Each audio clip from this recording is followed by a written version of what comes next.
ಮನೆಯ ಸೊಸೆಯನ್ನು ದುಡ್ಡಿಗಾಗಿ ಕಿರುಕುಳ ಕೊಡುತ್ತಿದ್ದ ಅತ್ತೆ ಮನೆಯವರಿಗೆ ಪಾಠ ಕಲಿಸಿದ ಸೊಸೆ. ಡೋರ್ ಬೆಲ್ ಸದ್ದು ಕೇಳಿದ ತಕ್ಷಣ ಅಡುಗೆ ಮನೆಯಲ್ಲಿ ಪಾತ್ರೆ ತೊಳೆಯುತ್ತಿದ್ದ ರಶ್ಮಿ ತಾಯಿ ಅಂಗಳದಿಂದ ಬಾಗಿಲಿಗೆ ಓಡಿ ಬಂದು ತನ್ನ ಮಗಳನ್ನು ನೋಡಿದ ತಕ್ಷಣ ಮಗಳು ತನ್ನ ತಾಯಿಯನ್ನು ನೋಡಿ ಅಪ್ಪಿಕೊಂಡು ಕಣ್ಣೀರು ಹಾಕುತ್ತಿರುವುದನ್ನು ನೋಡಿದ ಪಕ್ಕದಲ್ಲೇ ನಿಂತಿದ್ದ ರಶ್ಮಿ ತಮ್ಮ ಹೇಳ್ತಾನೆ, ಅಕ್ಕ ನಿಲ್ಸು ಸಾಕು. ತಾಯಿ ಮಗಳು ಒಬ್ಬರನ್ನೊಬ್ಬರು ನೋಡಿದ ತಕ್ಷಣ ಕಣ್ಣೀರಿನ ಧಾರಣೆ ಹರಿಸ್ಬಿಡ್ತೀರಾ ಎಂದು ತಮಾಷೆ ಮಾಡುತ್ತಿದ್ದ ತಮ್ಮನನ್ನು ನೋಡಿ ರಶ್ಮಿ ಹೇಳ್ತಾಳೆ, ಅಯ್ಯೋ ನೀನು ಸಾಕು ಬಾಯಿ ಮುಚ್ಚಪ್ಪ. ನನ್ನ ನೋಡಿದ್ರೆ ಸಾಕು ಹೊಟ್ಟೆ ಹುರ್ಕೊಳ್ತೀಯ. ಯಾಕಂತ ಗೊತ್ತಿಲ್ಲ. ತಗೋ ಈ ಬ್ಯಾಗ್ ತಗೊಂಡು ಹೋಗಿ ಹಾಲ್ನಲ್ಲಿಡು ಎಂದು ಹೇಳಿ ತಮಾಷೆ ಮಾಡುತ್ತಾ ಮನೆ ಒಳಗೆ ಬರ್ತಾ ತನ್ನ ತಂದೆಯನ್ನು ನೋಡಿದ ತಕ್ಷಣ ಅವಳ ಹೃದಯ ದುಃಖದಿಂದ ಭಾರವಾಗಿ ಬಿಡುತ್ತದೆ. ತಂದೆಯನ್ನು ನೋಡಿ ಕಣ್ಣೀರು ಹಾಕುತ್ತಾ ತಂದೆಯ ಬಳಿ ಬಂದು ತಂದೆಯ ಯೋಗಕ್ಷೇಮವನ್ನು ವಿಚಾರಿಸುತ್ತಾ, ಅಪ್ಪ ಹೇಗಿದೆಯಾ ಎಂದು ಕೇಳುತ್ತಾ ಕಣ್ಣೀರು ಹಾಕಿದ್ದನ್ನು ನೋಡಿ ತಂದೆ ಹೇಳ್ತಾರೆ, ನನಗೇನಾಗಿದೆ ನೋಡು, ನಾನು ಎಷ್ಟು ಚೆನ್ನಾಗಿದ್ದೀನಿ. ಅದು ಸರಿ, ನೀನೊಬ್ಳೇ ಬಂದಿದ್ದೀಯಾ? ಬರೋದಕ್ಕಿಂತ ಮುಂಚೆ ಒಂದು ಫೋನ್ ಮಾಡಿದ್ದಿದ್ರೆ ನಿನ್ನ ತಮ್ಮನ್ನ ಕರ್ಕೊಂಡು ಬರೋದಕ್ಕೆ ಕಳಿಸ್ತಿದ್ನಲ್ಲ ಎಂದು ತಂದೆ ಹೇಳಿದಾಗ ಅದಕ್ಕೆ ರಶ್ಮಿ ಹೇಳ್ತಾಳೆ, ಹಾಗೇನಿಲ್ಲಪ್ಪ. ಎಷ್ಟು ದೂರ ಇದೆ ಹೇಳು ನಮ್ಮ ಅತ್ತೆ ಮನೆ? ಅಲ್ಲಿ ಬಸ್ನಲ್ಲಿ ಕುಳಿತರೆ ಡೈರೆಕ್ಟ್ ಇಲ್ಲಿಗೆ ಬರುತ್ತೆ ಎಂದಾಗ ಅದಕ್ಕೆ ತಂದೆ ಹೇಳ್ತಾರೆ, ಸರಿ ಮಗಳೇ ಹೋಗು, ಕೈಕಾಲು ಮುಖ ತೊಳೆದು ಊಟ ಮಾಡು ಎಂದಾಗ ಅಲ್ಲೇ ನಿಂತಿದ್ದ ತಾಯಿ ಕೂಡ, ಹೌದು ಇವತ್ತು ಮೀನು ಸಾರು ಮಾಡಿದ್ದೀನಿ, ಕೈಕಾಲು ಮುಖ ತೊಳೆದು ಊಟ ಮಾಡು ಬಾಮ್ಮ ಎಂದು ಹೇಳಿ ರಶ್ಮಿ ತಾಯಿ ಅಡುಗೆ ಮನೆಗೆ ಹೋಗುತ್ತಾರೆ. ಊಟ ತಿಂದು ರಾತ್ರಿ ಮಲಗುವಾಗ ತಾಯಿ ತನ್ನ ಮಗಳ ಬಳಿ, ಏನಾಯ್ತು ರಶ್ಮಿ, ಯಾಕೆ ಬಂದಾಗ್ನಿಂದ ತುಂಬ ಬೇಜಾರಿನಲ್ಲಿದ್ದೀಯಾ? ನಿನ್ನ ಅತ್ತೆ ಮನೆಯಲ್ಲಿ ಎಲ್ಲ ಸರಿಯಾಗಿದೆಯಲ್ವಾ ಎಂದಾಗ ಅದಕ್ಕೆ ಮಗಳು ಹೇಳ್ತಾಳೆ, ಹೌದಮ್ಮ, ನಮ್ಮ ಅತ್ತೆ ಮನೆಯಲ್ಲಿ ನಾವೆಲ್ಲರೂ ಚೆನ್ನಾಗಿದ್ದೀವಿ. ಹೌದು, ನಿನಗೇಕೆ ನನ್ನ ಮೇಲೆ ಈ ರೀತಿ ಅನುಮಾನ ಬರ್ತಿದೆ ಎಂದಾಗ ಅದಕ್ಕೆ ತಾಯಿ ಹೇಳ್ತಾರೆ, ಹುಚ್ಚಿ, ನಾನು ನಿನ್ನ ತಾಯಿ ಕಣೆ. ನೀನೇನು ಅನ್ನೋದು ನನಗೆ ಚೆನ್ನಾಗಿ ಗೊತ್ತು. ನನ್ನ ಮಗಳ ಮನಸ್ಸಿನಲ್ಲಿ ಏನಿದೆ ಅನ್ನೋದು ನನಗೆ ಗೊತ್ತಾಗೋದಿಲ್ವೇ? 6 ತಿಂಗಳಿಗೆ 2 ಸಲ ಬರೋ ನೀನು ತಿಂಗಳಲ್ಲಿ 2-3 ಸಲ ಬರ್ತಾ ಇದೀಯಾ ಅಂದಮೇಲೆ ಏನೋ ಹೆಚ್ಚು ಕಮ್ಮಿ ಆಗಿದೆ ಅಂತ ತಾನೇ ಅರ್ಥ. ನೀನು ಯಾರ ಹತ್ರ ಬೇಕಾದರೂ ವಿಷಯನ ಮುಚ್ಚಿಡ್ಬೋದು, ಆದರೆ ತಾಯಿಯ ಹತ್ತಿರ ಮುಚ್ಚಿಡೋದಕ್ಕಾಗಲ್ಲ ಅನ್ನೋದು ಮರಿಬೇಡ. ನೀನು ಫೋನ್ನಲ್ಲಿ ಅಳಿಯಂದ್ರ ಹತ್ರ ಮಾತಾಡ್ತಾ ಇದ್ದಿದ್ದನ್ನು ನಾನು ಕೇಳಿಸ್ಕೊಂಡೆ ಎನ್ನುವಷ್ಟರಲ್ಲಿ ರಶ್ಮಿ ಕಣ್ಣಲ್ಲಿ ನೀರು ಬರುತ್ತದೆ. ಅದಕ್ಕೆ ಅವಳು, ಅಮ್ಮ ಅದು ಎಂದಾಗ ಅದಕ್ಕೆ ತಾಯಿ, ಯಾಕಮ್ಮ ಏನಾಯಿತು ನನ್ನ ಹತ್ರ ಹೇಳು ಎಂದು ತಾಯಿ ಪ್ರಶ್ನಿಸಿದಾಗ ಅದಕ್ಕೆ ಅವಳು ಹೇಳ್ತಾಳೆ, ಅಮ್ಮ ನೀನು ಎಲ್ಲನೂ ಕೇಳಿಸ್ಕೊಂಡಿದೀಯಾ ಅಂದಮೇಲೆ ಇನ್ನು ನಾನು ವಿಷಯನ ಮುಚ್ಚಿಡೋದ್ರಲ್ಲಿ ಪ್ರಯೋಜನ ಏನೂ ಇಲ್ಲ. ಹೌದಮ್ಮ, ನಾನು ರಾಘವನ ಮದುವೆಯಾಗಿ ತುಂಬ ದೊಡ್ಡ ತಪ್ಪು ಮಾಡಿದೆ. ಮದುವೆಯಾದ 3 ತಿಂಗಳಿಗೆ ಅತ್ತೆ ಮನೆಯಲ್ಲಿ ನನ್ನನ್ನು ಕಾಟ ಕೊಡೋದಕ್ಕೆ ಶುರು ಮಾಡಿದ್ರು. ನೀನು ಹೇಳಿದ್ದು ಸರಿಯಮ್ಮ, ಆದರೆ ನಾನು ನಿನ್ನ ಮಾತು ಕೇಳಲಿಲ್ಲ. ಈಗ ಅನ್ನಿಸ್ತಿದೆ ನಾನು ಎಷ್ಟು ದೊಡ್ಡ ತಪ್ಪು ಮಾಡಿದೆ ಅಂತ ಹೇಳಿ. ರಾಘವ್ ಹಾಗೂ ರಶ್ಮಿ ಇಬ್ಬರು ಒಂದೇ ಕಾಲೇಜಿನಲ್ಲಿ ಓದುತ್ತಿದ್ದರು. 6 ತಿಂಗಳ ಸ್ನೇಹ ಪ್ರೀತಿಯಲ್ಲಿ ಬದಲಾಯಿತು. ಕೊನೆಗೆ ಇಬ್ಬರು ಮದುವೆಯಾಗುವ ನಿರ್ಧಾರಕ್ಕೆ ಬರ್ತಾರೆ. ಆದರೆ ರಶ್ಮಿ ತಾಯಿಗೆ ಈ ಸಂಬಂಧದ ಒಪ್ಪಿಗೆ ಇರಲಿಲ್ಲ.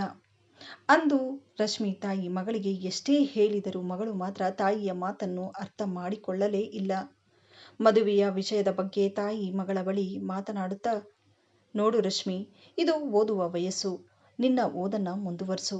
ಮೊದಲು ಜೀವನದಲ್ಲಿ ಏನಾದರೂ ಸಾಧಿಸು, ಆಮೇಲೆ ಬೇಕಾದರೆ ಮದುವೆ ಮಾಡುವ ವಿಚಾರನ ಯೋಚನೆ ಮಾಡೋಣ. ನೀನು ಮದುವೆಯಾಗೋ ಹುಡುಗ ಕೂಡ ತನ್ನ ಕಾಲ ಮೇಲೆ ತಾನು ನಿಂತಿದ್ರೆ ಮಾತ್ರ ನೀನು ಅವನ ಜೊತೆ ಸಂತೋಷವಾಗಿರೋದಕ್ಕಾಗೋದು. ಸ್ವಲ್ಪ ಯೋಚನೆ ಮಾಡಿ ನಿರ್ಧಾರ ತಗೋ. ಆದರೆ ರಶ್ಮಿ ಮಾತ್ರ ತಾಯಿ ಹೇಳಿದ ಒಂದು ಮಾತನ್ನು ಕೂಡ ಕೇಳಲೇ ಇಲ್ಲ. ತಾಯಿಯ ಮಾತಿಗೆ ರಶ್ಮಿ ಹೇಳ್ತಾಳೆ, ಅಮ್ಮ ನೀನು ತಿಳ್ಕೊಂಡಿರೋ ಹಾಗೆ ಏನು ಇಲ್ಲಮ್ಮ. ರಾಘವ್ ತುಂಬ ಒಳ್ಳೆ ಹುಡುಗ, ನನ್ನ ತುಂಬ ಸಂತೋಷವಾಗಿಟ್ಕೊಳ್ತಾನೆ. ಮದುವೆಯಾದ ಮೇಲೆ ನನ್ನನ್ನು ಕೂಡ ಓದಿಸ್ತೀನಿ ಅಂತ ಹೇಳ್ತಿದ್ದಾನೆ. ಅವರ ತಂದೆ ತಾಯಿ ಅವನಿಗೆ ಮದುವೆ ಮಾಡೋದಕ್ಕೆ ಹುಡುಗಿನ ನೋಡ್ತಿದ್ದಾರೆ. ಮದುವೆಯಾದ ಮೇಲೆ ಬೇಕಾದರೆ ನಾನು ಓದನ್ನು ಮುಂದುವರಿಸ್ತೀನಿ. ದಯವಿಟ್ಟು ಈ ಸಂಬಂಧ ಬೇಡ ಅಂತ ಹೇಳಬೇಡ ಅಮ್ಮ. ಅಪ್ಪನಿಗೆ ನೀನೇ ಹೇಳು, ನಾನು ರಾಘವ್ನೇ ಮದುವೆಯಾಗೋದು ಎಂದು ಮಗಳು ಹೇಳಿದ ಮಾತನ್ನು ಕೇಳಿ ತಾಯಿ ಹೇಳ್ತಾರೆ, ಸರಿ, ನಾನು ನಿಮ್ಮ ತಂದೆ ಹತ್ರ ಮಾತಾಡಿ ಮುಂದೆ ಏನು ಮಾಡಬೇಕು ಅನ್ನೋದನ್ನು ಯೋಚನೆ ಮಾಡ್ತೀವಿ. ಅಲ್ಲಿವರೆಗೂ ನೀನು ಸಮಾಧಾನದಿಂದ ಇರು ಎಂದು ಹೇಳಿ ಸುಮ್ಮನಾಗುತ್ತಾರೆ. ರಶ್ಮಿ ತಂದೆಗೆ ಕೆಲವು ತಿಂಗಳ ಹಿಂದೆ ಲಕ್ವ ಹೊಡೆದಿರೋ ಕಾರಣದಿಂದ ರಶ್ಮಿ ತಂದೆ ಕೆಲಸಕ್ಕೆ ಹೋಗದೆ ಮನೆಯಲ್ಲೇ ಇರ್ತಿದ್ರು. ಹೇಳಿಕೊಳ್ಳೋದಕ್ಕೆ 2 ಮನೆ ಬಾಡಿಗೆ ಬರುತ್ತಿತ್ತು. ಅದರಿಂದಲೇ ರಶ್ಮಿ ತಾಯಿ ತಂದೆ ಮಕ್ಕಳ ವಿದ್ಯಾಭ್ಯಾಸವನ್ನು ಮಾಡಿಕೊಂಡು ಜೀವನವನ್ನು ಸಾಗಿಸುತ್ತಿದ್ರು. ಮನೆಯ ಪರಿಸ್ಥಿತಿಯನ್ನು ನೋಡಿ ರಶ್ಮಿ ತಂದೆ ಕೂಡ ತಮ್ಮ ಮಗಳ ಆಸೆಯಂತೆಯೇ ಈ ಮದುವೆಗೆ ಒಪ್ಪಿಗೆ ಕೊಡ್ತಾರೆ. ತಂದೆ ತಾಯಿಗೆ ಮುದ್ದಿನ ಮಗಳಾದ್ರಿಂದ ಮಗಳ ಆಸೆಯಂತೆ ಮದುವೆಯನ್ನು ಕೂಡ ಅದ್ಧೂರಿಯಾಗಿ ಮಾಡುತ್ತಾರೆ. ರಶ್ಮಿ ತಾಯಿಯ ಬಳಿ ಇದ್ದ ಕೆಲವು ಒಡವೆಗಳನ್ನು ಮಗಳಿಗೆ ಹಾಕಿ ಮದುವೆಯನ್ನು ಶಾಸ್ತ್ರ ಹಾಗೂ ಸಂಪ್ರದಾಯದ ಪ್ರಕಾರ ಮಾತುಕತೆಯಾದ 3 ತಿಂಗಳಿಗೆ ಮಗಳ ಮದುವೆಯನ್ನು ಕೂಡ ಅದ್ಧೂರಿಯಾಗಿ ಮಾಡ್ತಾರೆ. ಇನ್ನು ಮದುವೆಯಾಗಿ ಹೋದ ಕೆಲವು ದಿನಗಳು ಎಲ್ಲವೂ ಚೆನ್ನಾಗಿಯೇ ನಡೆದುಕೊಂಡು ಬರುತ್ತದೆ. ಮದುವೆಯಾಗಿ 3-4 ತಿಂಗಳು ಆಗ್ತಾ ಬಂದಿದ್ದರೂ ರಶ್ಮಿ ಗಂಡ ಮಾತ್ರ ಕೆಲಸಕ್ಕೆ ಹೋಗುವ ಪ್ರಯತ್ನವನ್ನು ಮಾಡಲೇ ಇರಲಿಲ್ಲ. ಇನ್ನು ರಶ್ಮಿ ಇದ್ದ ಅತ್ತೆ ಮನೆ ಕೂಡ ರಶ್ಮಿ ಅತ್ತೆ ಹೆಸರಲ್ಲಿ ಇರೋ ಸ್ವಂತ ಮನೆಯಾಗಿತ್ತು. ಎಷ್ಟೇ ದುಡ್ಡಿದ್ದರೂ ರಶ್ಮಿ ಅತ್ತೆ ಮನೆಯವರಿಗೆ ಮಾತ್ರ ದುಡ್ಡಿನ ದಾಹ ಮಾತ್ರ ತೀರುತ್ತಿರಲಿಲ್ಲ. ದಿನೇ ದಿನೇ ಮಗನ ಬಳಿ ಹೆಂಡತಿಯ ಪರವಾಗಿ ಮಗನ ಕಿವಿಯನ್ನು ತುಂಬುತ್ತಿದ್ರು. ಹಾಗಾಗಿ ರಶ್ಮಿ ಅತ್ತೆ ಮನೆಯಲ್ಲಿ ದಿನೇ ದಿನೇ ಜಗಳಗಳು ಹೆಚ್ಚಾಗ್ತಾ ಬಂದಿತ್ತು.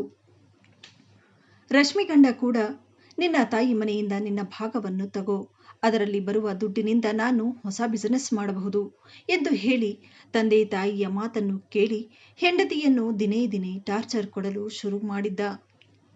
ಇತ್ತ ರಶ್ಮಿ ಕೂಡ ತಾನು ಇಷ್ಟಪಟ್ಟು ಮದುವೆಯಾಗಿರುವ ಹುಡುಗ ಇಂತಹ ಕೆಲಸ ಮಾಡೋದಕ್ಕೆ ಹೇಗೆ ಸಾಧ್ಯ ಅನ್ನೋ ದುಃಖದಿಂದ ಹೊರಬರದೆ ದುಃಖದಿಂದ ಕಣ್ಣೀರು ಹಾಕುತ್ತಾ ತನಗೆ ಕೊಡುತ್ತಿದ್ದ ಕಷ್ಟವನ್ನು ತಾಯಿ ತಂದೆಗೂ ಹೇಳದೆ ತನ್ನನ್ನು ತಾನು ಸಮಾಧಾನ ಮಾಡಿಕೊಂಡು ಸುಮ್ಮನಾಗುತ್ತಿದ್ಲು. ಆದರೆ ಅಂದು ಮನೆಯಲ್ಲಿ ಅತ್ತೆ ಮಾವ ಹಾಗೂ ಗಂಡನ ಅಟ್ಟಹಾಸ ಹೆಚ್ಚಾಗಿ ಅವಳನ್ನು ತನ್ನ ತಾಯಿ ಮನೆಗೆ ಕಳಿಸಿಬಿಡುತ್ತಾರೆ. ತಾಯಿ ಮನೆಗೆ ಬಂದ ರಶ್ಮಿ ಅತ್ತೆ ಮನೆಯಲ್ಲಿ ನಡೆದ ವಿಷಯವನ್ನು ತಂದೆ ತಾಯಿಗೆ ಹೇಳಲಾಗದೆ ಏನು ಮಾಡಬೇಕು ಅನ್ನೋದು ಗೊತ್ತಾಗದೆ ಮನಸ್ಸಿನಲ್ಲಿ ನೋವನ್ನು ಅನುಭವಿಸುತ್ತಿದ್ದನ್ನು ನೋಡಿದ ತಾಯಿಗೆ ಎಲ್ಲವೂ ಅರ್ಥವಾಗತೊಡಗಿತು. ಮನೆಗೆ ಬಂದ ಮಗಳು ತಾಯಿಯ ಬಳಿ ದುಃಖದಿಂದ, ಅಮ್ಮ, ಇನ್ಮೇಲೆ ನಾನು ಆ ಮನೆಗೆ ಹೋಗೋದಿಲ್ಲ. ನನ್ನ ಗಂಡ ಈ ರೀತಿ ಮಾಡ್ತಾನೆ ಅನ್ನೋದು ನನಗೆ ಗೊತ್ತಿರಲಿಲ್ಲ. ತನ್ನ ತಂದೆ ತಾಯಿಯ ಜೊತೆ ಸೇರಿಕೊಂಡು ನನ್ನ ದಿನೇ ದಿನೇ ಟಾರ್ಚರ್ ಕೊಡ್ತಾರೆ. ಅಮ್ಮ, ಅವರಿಗೆ ನನ್ನ ಆಸ್ತಿ ಬೇಕು. ದಿನೇ ದಿನೇ ನಾನು ಅಲ್ಲಿದ್ದು ಕಷ್ಟ ಪಡೋದಕ್ಕಾಗೋದಿಲ್ಲ ಎಂದು ಮಗಳು ಹೇಳಿದ್ದನ್ನು ಕೇಳಿ ತಾಯಿ ಹೇಳ್ತಾರೆ, ನೋಡಮ್ಮ, ಅತ್ತೆ ಮನೆಯಲ್ಲಿ ಜೀವನ ಸಾಗಿಸಬೇಕು ಅಂದರೆ ಯುದ್ಧವನ್ನು ಗೆದ್ದು ಬಂದ ಹಾಗೆ. ಆದರೆ ಅದಕ್ಕೂ ಒಂದು ಮಿತಿ ಇರುತ್ತೆ.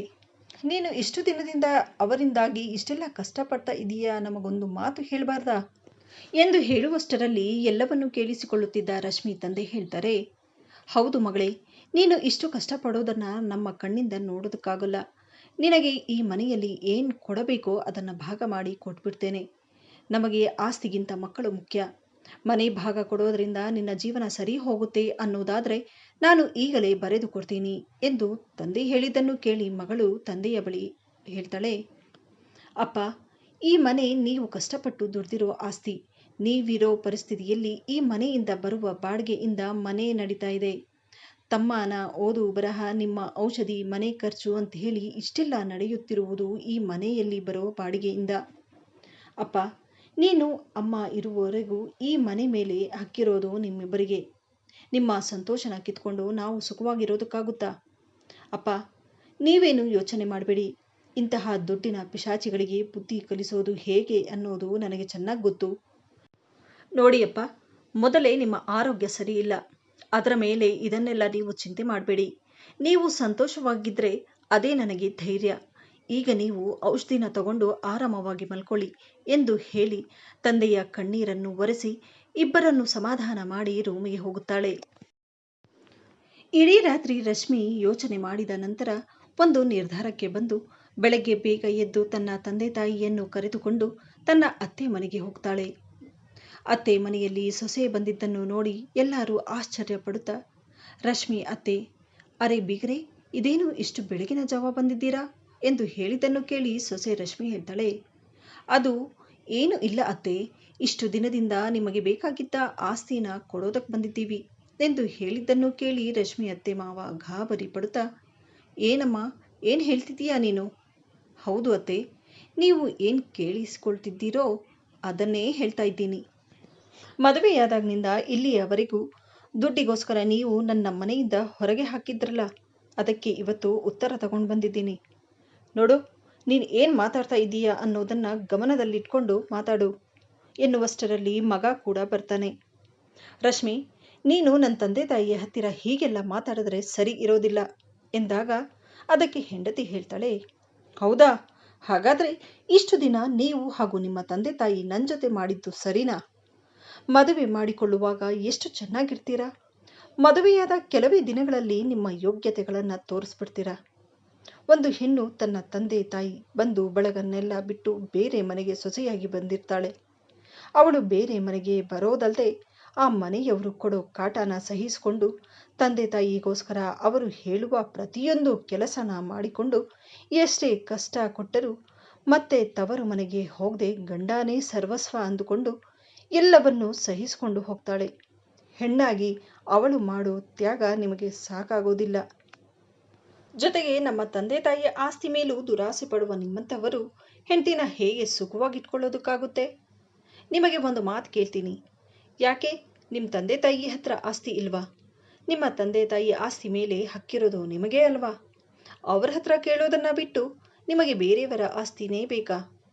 ನಿಮಗೆಲ್ಲ ಮನೆ ಬೆಳಗೋಕೆ ಹೆಣ್ಣು ಬೇಡ, ಅವಳು ತರುವ ಒಡವೆ ಆಸ್ತಿನೇ ಮುಖ್ಯ ಅಲ್ವಾ?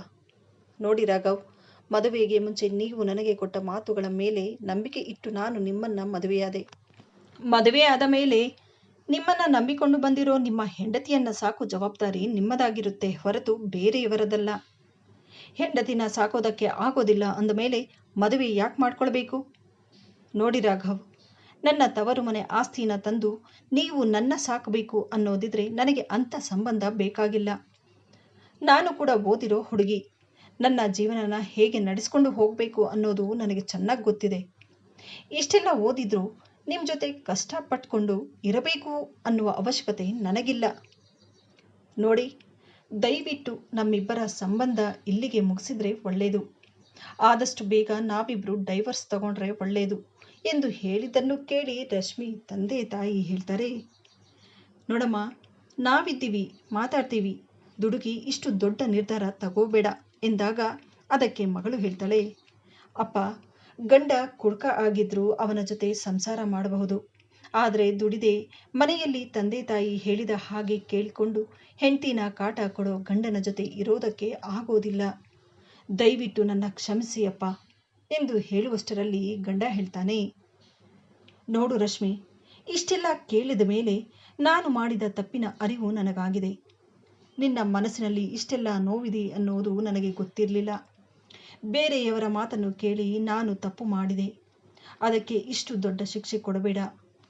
ನಾನು ಇಷ್ಟಪಟ್ಟು ಮದುವೆಯಾಗಿದ್ದೀನಿ ಅಂದ ಮೇಲೆ ನಿನ್ನ ಚೆನ್ನಾಗಿ ನೋಡ್ಕೊಳ್ತೀನಿ, ನನಗೊಂದು ಅವಕಾಶ ಕೊಡು. ಇನ್ಮೇಲೆ ನಾನು ಕೆಲಸಕ್ಕೆ ಹೋಗ್ತೀನಿ, ಆದಷ್ಟು ನಿನ್ನನ್ನು ಸಂತೋಷವಾಗಿ ಇಟ್ಕೊಳ್ಳೋದಕ್ಕೆ ಪ್ರಯತ್ನ ಪಡ್ತೀನಿ.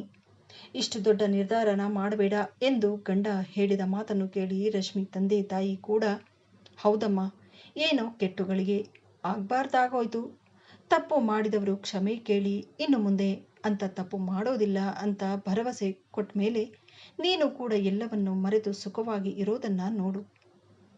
ನಿನ್ನ ಸಂತೋಷವಾಗಿದ್ರೇನೆ ನಮಗೂ ನೆಮ್ಮದಿಯಾಗಿ ಇರೋದಕ್ಕಾಗೋದು ಎಂದು ಹೇಳಿ ತಂದೆ ದುಃಖಪಟ್ಟಿದ್ದನ್ನು ನೋಡಿ ರಶ್ಮಿ ಮನಸ್ಸು ಕರಗುತ್ತದೆ. ಅಪ್ಪ, ನಾನು ಇಷ್ಟು ದಿನ ಎಲ್ಲವನ್ನು ಸಹಿಸಿಕೊಂಡು ಹೋಗ್ತಾ ಇದ್ದಿದ್ದು ನನ್ನ ತಂದೆ ತಾಯಿಗೋಸ್ಕರ. ಈಗ ನನ್ನ ಜೀವನ ಸರಿ ಹೋಗೋದ್ರಿಂದ ನೀವು ಸಂತೋಷವಾಗಿರ್ತೀರಾ ಅನ್ನೋದಾದರೆ ನೀವು ಹೇಳಿದ ಹಾಗೆ ನಾನು ಮಾಡ್ತೀನಿ ಎಂದು ಹೇಳಿ ಸಂತೋಷದಿಂದ ಗಂಡ ಹೇಳಿದ ಹಾಗೆ ಮತ್ತೆ ಗಂಡನ ಜೊತೆ ಸಂತೋಷದ ಜೀವನವನ್ನು ಮಾಡಲು ಇಬ್ಬರು ಪ್ರಯತ್ನ ಪಡುತ್ತಾರೆ. ಇಲ್ಲಿ ಅರ್ಥ ಮಾಡಿಕೊಳ್ಳಬೇಕಾದ ವಿಷಯವೇನೆಂದರೆ, ಗಂಡ ಹೆಂಡತಿ ಮಧ್ಯೆ ಹೊಂದಾಣಿಕೆ ಎನ್ನುವುದು ತುಂಬ ಮುಖ್ಯವಾದದ್ದು. ಗಂಡ ಹೆಂಡತಿ ಒಬ್ಬರನ್ನೊಬ್ಬರು ಅರ್ಥ ಮಾಡಿಕೊಂಡು ಕಷ್ಟ ಸುಖದಲ್ಲಿ ಜೊತೆಯಾಗಿದ್ದರೆ ಎಂತಹ ಕಷ್ಟಗಳು ಬಂದರೂ ಇಬ್ಬರು ಜೀವನ ಪೂರ್ತಿ ಜೊತೆಯಾಗಿ ಸಂತೋಷವಾಗಿ ಇರಬಹುದು. ಈ ವಿಡಿಯೋದಿಂದ ನಿಮಗೆ ಏನಾದರೂ ಉಪಯೋಗವಾದಲ್ಲಿ ವಿಡಿಯೋಗೆ ಒಂದು ಲೈಕ್ ಮಾಡಿ, ಆದಷ್ಟು ವಿಡಿಯೋಸನ್ನು ಶೇರ್ ಮಾಡಿ ಹಾಗೂ ನನ್ನ ಚಾನಲನ್ನು ಸಬ್ಸ್ಕ್ರೈಬ್ ಮಾಡುವುದನ್ನು ಮರೆಯಬೇಡಿ.